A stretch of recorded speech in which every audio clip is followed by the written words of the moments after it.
Iran ने America को चेतावनी दी है कि अगर उसके बंदरगाहों को निशाना बनाया गया तो फारस की खाड़ी और ओमान सागर में कोई भी पोर्ट सुरक्षित नहीं रहेगा। ईरान की सेना और रिवोल्यूशनरी गार्ड्स IRGC ने कहा कि क्षेत्र की समुद्री सुरक्षा सभी देशों की साझा जिम्मेदारी है। अगर सुरक्षा सबके लिए नहीं होगी तो किसी के लिए भी नहीं होगी। वहीं अमेरिका सेंट्रल कमांड ने घोषणा की कि अमेरिका सोमवार से ईरान के बंदरगाहों और तटीय इलाकों पर नाकाबंदी ब्लॉकेड लागू करने की तैयारी कर रहा है। दिल्ली और राष्ट्रीय राजधानी क्षेत्र NCR में सोमवार को स्थिति अचानक नाजुक हो गई। दरअसल उत्तर प्रदेश के नोएडा में कर्मचारियों की तरफ से न्यूनतम वेतन को बढ़ाने की मांग को लेकर जारी प्रदर्शन अचानक उग्र हो उठे।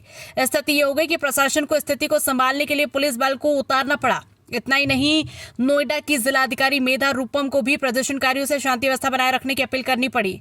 साथ ही उन्होंने कर्मचारियों के हितों को लेकर भी कंपनियों और उद्योगों को श्रम कानूनों का सही ढंग से पालन करने का निर्देश जारी किया है।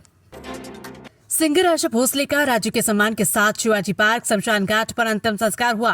उन्हें महाराष्ट्र पुलिस ने गॉर्ड ऑफ ऑनर दिया। बॉलीवुड सिंगर ने अभी ना जाओ छोड़कर गाकर भावुक विदाई थी। सुबह उनका पार्थिव शरीर अंतिम दर्शन के लिए उनके मुंबई निवास कासा ग्रांटे में रखा गया था। इससे पहले उन्हें तिरंगे में लपेटकर सलामी दी गई। उनका रविवार को मुंबई के बीच कैंड्री अस्पताल में निधन हो गया। वे 92 साल की थी। बिहार में नई सरकार के गठन को लेकर तैयारियां तेज हो गई हैं। शपथ ग्रहण समारोह को लेकर राज्यपाल के सचिव गोपाल मीणा ने सोमवार को पटना DM, SP, SSP समेत सीनियर अधिकारियों की बैठक बुलाई।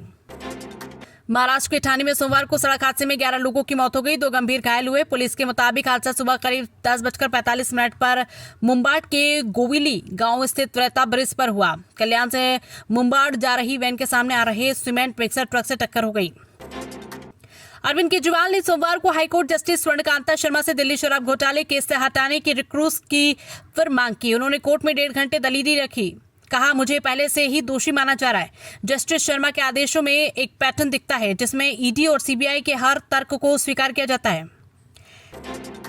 सेंसेक्स 703 अंक 0.91% की गिरावट के साथ 76,848 पर बंद हुआ। निफ्टी में भी 208 अंकों 0.86% की गिरावट रही। ये 23,843 पर आ गया है। आज के कारोबार में चौतरफा बिकावली के बीच मेटल के शेयरों में सबसे कम गिरावट रही, जबकि ऑटो और FMCG शेयरों में सबसे अधिक बिकावली देखी गई। प्रयागराज में बरेली SP अंशिका वर्मा और संभल SP कृष्ण कुमार बिश्नोई का रविवार को रिसेप्शन हुआ, जिसमें बिश्नोई नए लुक में नजर आए। शादी में जहां उनकी मूठे चर्चा का विषय बनी थी, वहीं रिसेप्शन में क्लीन शेव पहुंचे। उन्होंने बंद गले का ब्लैक कलर का सूट पहना। वहीं अंशिका ने लाल रंग का लहंगे में काफी खूबसूरत दिख रही थी। टीचर की पिटाई से स्टूडेंट के दोनों कान 80% डैमेज, किताब नहीं निकालने पर 4 थप्पड़ जड़े, सुनाई देना हुआ बंद। शिक्षिका अरेस्ट। छत्तीसगढ़ के राजनांदगांव जिले में टीचर की पिटाई के बाद 7th क्लास के स्टूडेंट की सुनने की क्षमता 70 से 80% तक डैमेज हो गई। वो सुन नहीं पा रहा और घटना डोंगरगढ़ के खालसा पब्लिक स्कूल की है।